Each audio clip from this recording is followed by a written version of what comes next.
All right, now that we have Shopify CLI installed, let's connect to our store so we can grab our theme that we'll work with in Cursor. The first thing we'll need to do is make a folder on our computer. So I have one here, Cursor Shopify, in my Downloads folder. Then we'll open back up Terminal, and let's zoom in a little bit. And then the first thing you'll type is CD and then space. This means change directory, and we'll just drag this folder into Terminal and then hit Enter. Now you'll see we're working in this particular folder. Then the next thing we'll need to do is go to your Shopify admin and look at the URL, and this is where we'll get the name of the store. So you will see this one is titled Cursor for Shopify Dev. We'll copy that. We'll come back to Terminal, and then what we want to type is Shopify theme pull space dash dash store equal, paste in that store name, then add dot my shopify.com.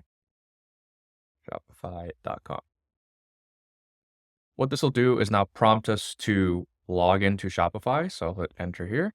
It'll automatically open the window. We'll click on the account, and then we just need to click confirm and log in. Now we can close back this window and go into Terminal again. And now you'll see it populates with all of the themes that we're working with. Now, when you're working on a theme, we recommend making a copy theme so you're not working with a live one. And we can see all the themes we have here. And we'll be working with the course-dawn. So we'll go back in Terminal.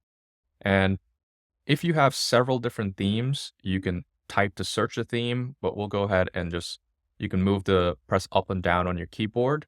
And then we want to select the course-dawn, then hit enter to confirm.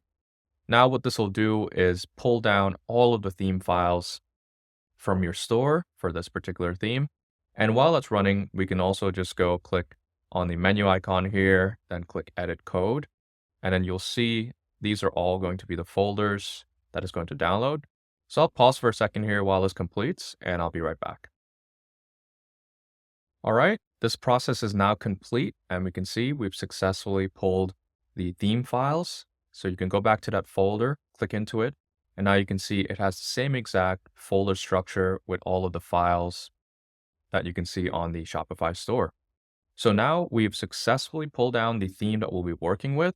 And in the next video, we'll go over how to configure the Cursor app to work with Shopify development.